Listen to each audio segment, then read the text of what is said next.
Hello, today we learn about the flux, electric flux, magnetic flux and gravitational flux. First we define the what is the flux. Here we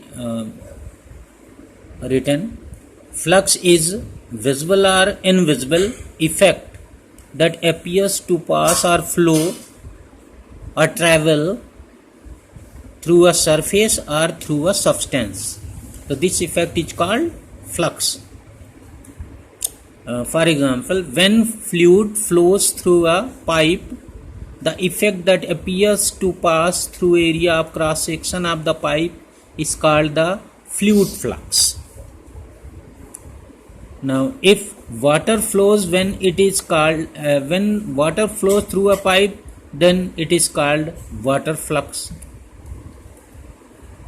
Now, fluid flux is measured as V into del S, where V is the velocity of the fluid and del S is the area of cross section of the pipe. When stream line normal to area of cross section means fluid flows normal to the area of cross section. This quantity V into del S, we know that this is the rate of flow of liquid, means this shows the volume of the fluid passes through the area of cross section of the pipe per second, and this value V into del S represent the fluid flux. This V into del S is represented as fluid flux. Now if we consider vector fields like gravitational field, electric field and magnetic field, then these fields when passes through the surface, any surface area, or passes through a substance, then put an effect when pass through a surface, then this effect is called gravitational flux and electric flux and magnetic flux. If gravitational field line passes through a surface, then flux is called gravitational field and so on. Now we calculate the field flux. Now we take a surface which is placed perpendicular to the gravitational field, in electric field and in magnetic field. In these surfaces, this vector ds shows the area vector and these are the field vectors. Now in this case, the direction of both the vectors, area vector and the field vectors, are same, means this surface is perpendicular to these areas and these fields. Now we take I into del S. This product shows the gravitational flux, and through this surface, and the E dot del S shows the electric flux through this surface, and B dot del S show the magnetic flux through this surface. Now, if vector field are not perpendicular to the surface and makes theta angle with the area vector shows in this figure, this is the surface and the area vector is del S along this side, and these lines are the field lines. Then theta angle between the area vectors and the field line. Now we take a component of del S along the field lines, then the component of del S along the field line will be del S cos theta, and this del S cos theta will be the effective surface area normal to the field. This del S cos theta will be effective surface area normal to the field. Now we calculate the gravitational flux in this situation. Then del phi g, represented as del phi g, a gravitational flux will be equal to I del S cos theta. It can be written as dot product of I, vector I and vector ds. And electric flux del phi is equal E del S cos theta, that can be written as vector E dot vector ds, dot product of vector E and vector ds. And similarly magnetic flux written as B ds cos theta, that is vector B dot vector ds. In place of this vector del S, we can take del A, area vector.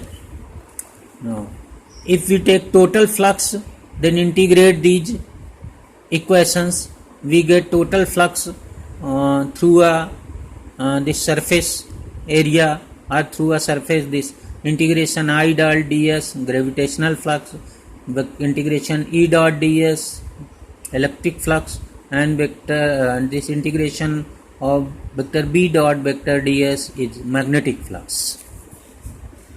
Now this shows that flux is defined as the dot product of field intensity and area vector. Field intensity, these are the field intensities, and area vector, this is dot product. So this flux is dot product of field intensity and area vector. Now, and we also know that these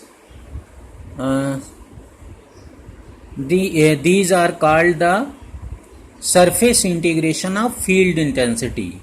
This is called surface integration of gravitational field. This is called surface integration of electric field. This is called surface integration of magnetic field. Now in this portion we calculate the flux through a closed surface. Closed surface like sphere, balloons or any other type of closed surface. Here these figures shows the closed surface in different fields. In gravitational field this is a spherical closed surface. In electric field this is a spherical closed surface, and in magnetic field this is a spherical closed surface, and this is the other type of closed surface. Here the gravitational field lines are always toward the mass, which is the source of the gravitational field lines, and these electric field lines are away from the positive charge, which is the source of the electric field lines. And here these are the magnetic field lines, magnetic field line due to a magnet.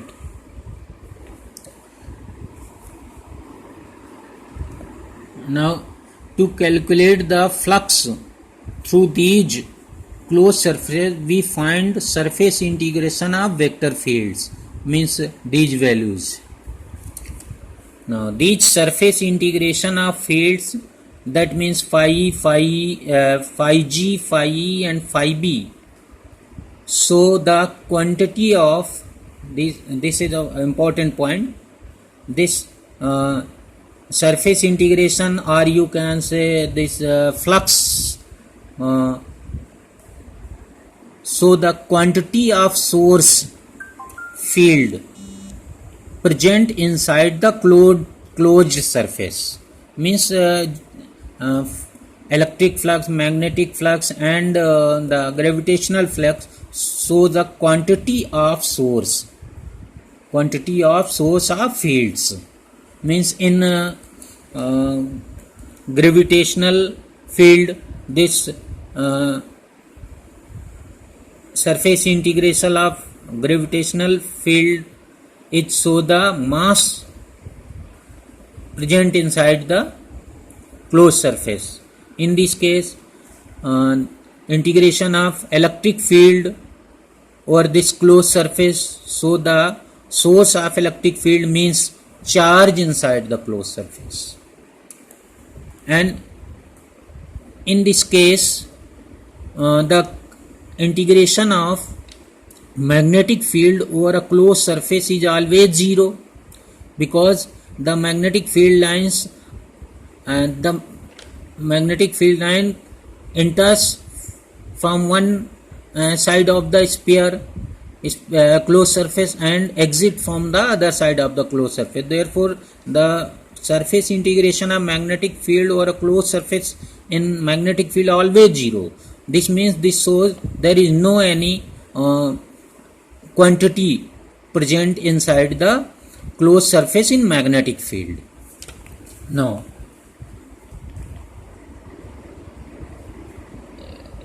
m is the gravitational field. Mass m in gravitational field is the source, and charge q in the electric field is a source, and in magnetic field imaginary source we can say, because there is no source inside the closed surface in magnetic field. Also, quantity of source is, it is seen that this is also important. The quantity of source means m and q is directly proportional to field flux, means surface integration of the field intensity. Like this mass m inside the closed surface in gravitational field, this m is directly proportional to the surface integration of gravitational field. Now we take a constant 1 upon 4 pi g. We write it m is equal 1 upon 4 pi g and the integration of I dot ds. This I dot ds is called gravitational flux. So we can write this as m is equal 1 upon 4 pi g into phi g. Then phi g is equal 4 pi gm. This is the gravitational flux through a closed surface in gravitational field. Now similarly, in electric field, the source inside the closed surface, that is the charge q, is directly proportional to the surface integration of electric field, that is q proportional to the vector E dot vector ds. Now we take a constant epsilon naught, then we write it q is equal epsilon naught surface integration of vector E dot vector ds, where epsilon naught is called the constant, that is the permittivity of free space or air. Now from this formula we get q is equal epsilon naught phi e, because phi is the electric flux, is equal to the surface integration of vector E dot vector ds. From this formula we get phi e, means electric flux through a closed surface is equal q upon epsilon naught, means this electric flux through a closed surface is equal to the 1 upon epsilon naught times to the charge present inside the closed surface, and that is called the Gauss's law about electric flux. Now in magnetic flux, because the surface integration of magnetic field over a closed surface in magnetic field is equal 0, that means there is no any quantity present inside the closed surface in magnetic field. This integration shows that magnetic field lines are not similar to electric field lines or gravitational field line, but these field lines are like a closed curve or closed loop. there is no starting point and no ending point of this line, of this line or of magnetic field lines. And this also show that a single magnetic fold is never exist. That is, there is no existence of single magnetic fold. That is about the flux. We also know this luminous flux. We read here luminous, about the luminous flux. What is the luminous flux? It is a topic of photometry.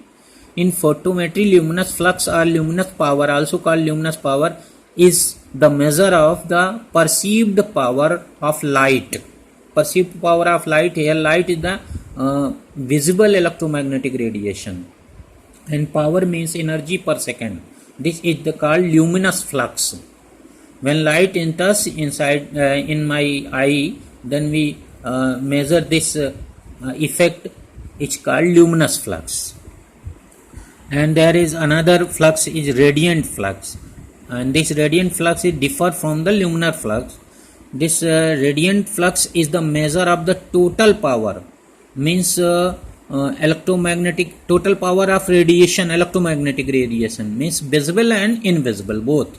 Visible means light, and invisible means infrared, ultraviolet rays, X-rays and extra.